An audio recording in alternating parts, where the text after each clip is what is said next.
Hey, it's Dave Brown here, host of Now with Dave Brown on AMI. Check out this latest highlight from the show. A new report shows there's little mention of disability rights in national climate commitments and policy. The report comes together from McGill University's Disability Inclusive Climate Action Research Program, otherwise known as DICARP, and the International Disability Alliance. Here to share a few of those findings is Dr. Sébastien Jodoin, director of DICARP. Dr. Jodoin, thank you so much for making time to be a part of the show today. We're grateful. Thank you so much for the invitation. So I'm curious where you were pulling some of this data from and what you were looking for. Yeah, so basically, state parties to the Paris Agreement every year have to submit communications where they report what they've been doing in the field of climate change. So we basically looked at these reports, and from them we extracted all of the framework climate mitigation and adaptation policies. So we were able to comprehensively collect all of the climate policies of all of the 192 state parties to the Paris Agreement. And then we were able to sort of look at them, code them, and look at whether they mentioned people with disabilities, their rights, accessibility standards and requirements. So I'm on the edge of my seat here because I'm genuinely curious. When you're going through that much data, I imagine there are a ton of findings. We could probably be here all day if we read through all of them. But what were some of the key takeaways after that analysis? Well, the key takeaways were pretty disappointing. Basically, we're looking at a situation where people with disabilities are systematically being neglected in most of these policies. So when we looked at the mitigation policy, so those are policies where states outline what they're going to do to reduce carbon emissions to meet their objectives under the Paris Agreement, we found that less than a third of countries mentioned people with disabilities in any way. Actually, one of the countries that did mention them were Canada, but there was sort of just a one line saying, the green economy has to be inclusive of people with disabilities.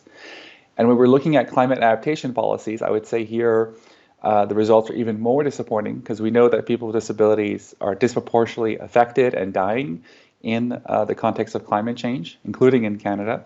And here again, we found no country, there were countries that mentioned people with disabilities, but they're usually just lumped into a list of vulnerable groups. And we couldn't find a single policy that had actual concrete mechanisms for including people with disabilities in adaptation planning and involving them in efforts to adapt to a changing climate and avoid the harm and mortality that comes from climate-fueled events. I hope I'm not wandering too far off the pathway here, but were there any kind of obligations laid out in the Paris Agreement that said you have to consider the needs of people with disabilities?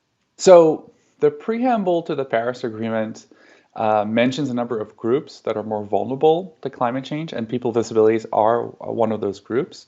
But actually, the obligation to do something here doesn't really come from directly, anyways, from the Paris Agreement or the climate regime. It really comes from the UN Convention on the Rights of Persons with Disabilities, which almost all of the state parties to the Paris Agreement have signed. And that agreement is very clear. Whenever you're developing policies that affect the rights of people with disabilities, you have to consult them, you have to consider their rights. And then there are specific provisions that apply to disaster responses, and that would obviously cover climate change. And then, of course, there's provisions that apply to transportation, which is obviously something that's going to be and is being transformed by these climate policies. But as far as we can tell, we can't find evidence of states actually looking at what efforts to transform transportation will do for accessibility and mobility of people with disabilities. As we consider the lack of meeting that obligation or including that obligation within the work they're doing inside the Paris Agreement, I'm curious, what are some of the consequences? Do we have any tangible idea of what those consequences may be to not be considering the impact on persons with disabilities? Do you mean for the disability community? That's right. Oh, yeah. Well, So this is something that we're doing, research that we're doing. So we're doing an empirical study of the climate resilience of people with disabilities in a region of India, and this will actually be the first empirical assessment of that, the barriers that people with disabilities face specifically in relation to climate adaptation. But we do have some. We can look at evidence that comes out of different severe weather events that are fueled by climate change. So the example that I can give in a Canadian context is the heat wave that hit Montreal in July 2018 and the heat wave that hit Vancouver last summer. So when you look at, or summer 2021, 2022, sorry, yeah. Well, there was a heat wave this summer, but the heat dome was last summer. I know at this point it's hard to keep track of all these things. Yeah, last summer. Yeah. So when we look at the different reports that were done on the rates of mortality and what happened in those contexts, what we find is that 3/4 of the people who died in these heat waves had disabilities. So literally, Canadians with disabilities are dying because of severe weather events that are fueled by climate change. And the responses to those events have just not been disability inclusive. So I can give you other examples from other places in the world, like hurricanes. Please do. Okay. I think this is really something that's misunderstood, right? When we're talking about the impact, the outcomes of the climate change that's already occurring, people don't understand the way in which people with disabilities are being disproportionately impacted.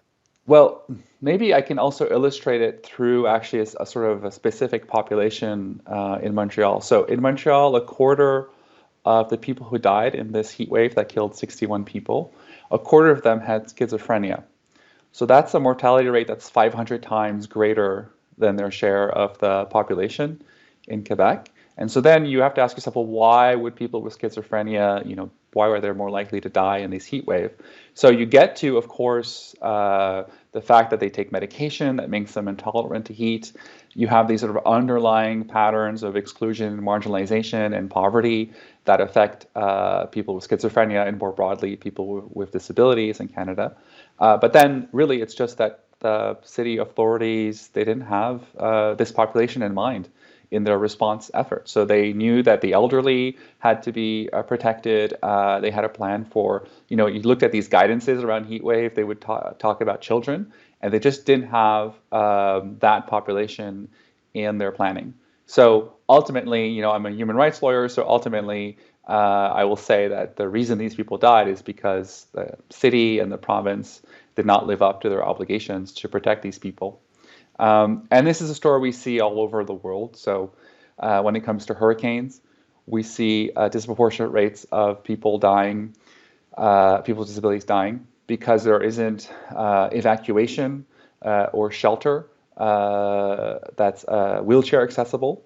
There isn't anything planned to move people who might have sort of continuous need for medical equipment. So we see these patterns over and over again, and it's largely always tied to the fact that no one was thinking of adapting the responses to the disability community. So that's on the adaptation side.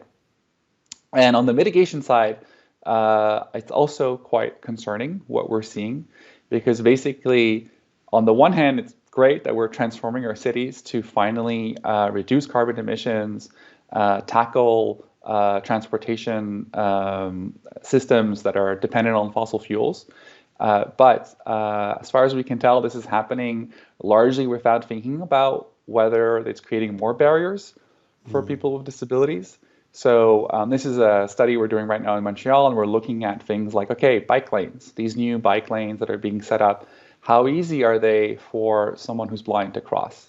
The lowering of sidewalks also, for instance, which is seen as a measure to encourage sort of mixed use of streets, more pedestrian streets, also can be quite problematic if you are depending on sidewalks as a way to navigate the city.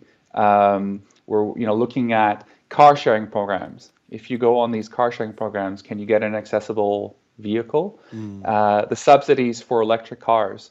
Are there accessible vehicles that are available on the market? So we're asking questions that unfortunately we're noticing that the policymakers and the officials designing these policies have not been asking. And so far, we're seeing some pretty concerning results. And the sad thing about this is actually that efforts to transform the way we move, the way urban planning and transportation is organized, these efforts could actually be used to make cities more accessible.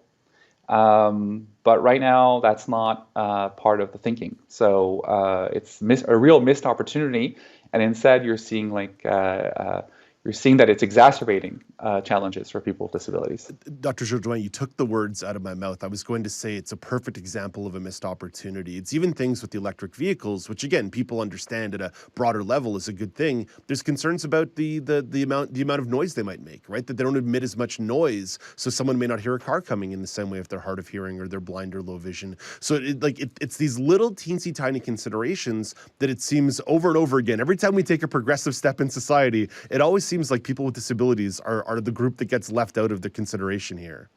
Well, the noise of the electric vehicles, that's an interesting point, because actually the reason that they make noise at all is because of blind activists. So blind activists in the National Foundation for the Blind in the United States figured out a while back that these motors, which are very silent when they are in the cities, at higher speeds you hear them, but at lower speeds they make no sound. They figured out, oh my God, this is a huge risk to us. And so they lobbied the US Congress to make it a requirement that electric car manufacturers have to ensure that their vehicles make sound.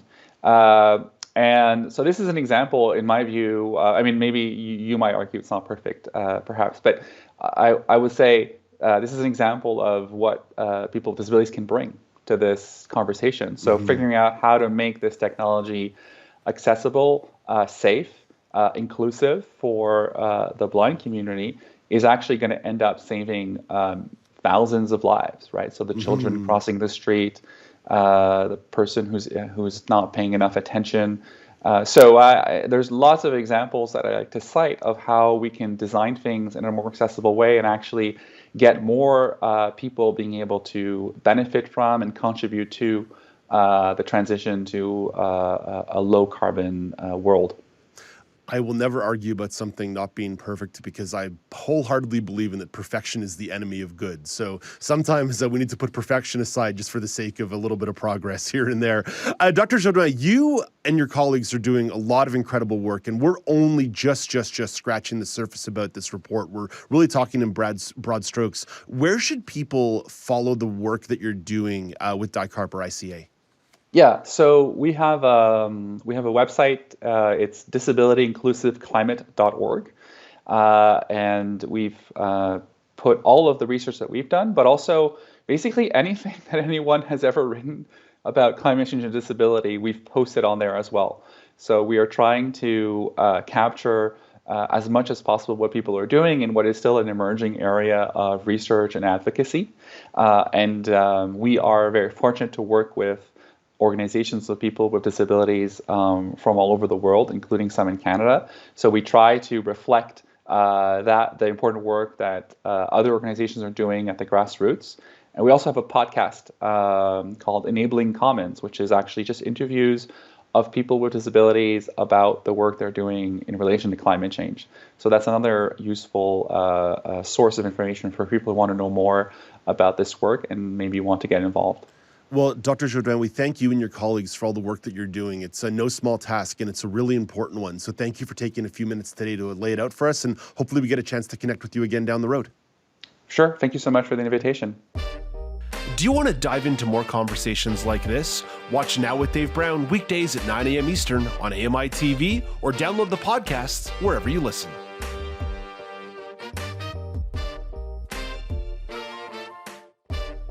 Do you want to dive into more conversations like this? Watch Now with Dave Brown weekdays at 9 a.m. Eastern on AMI-TV or download the podcasts wherever you listen.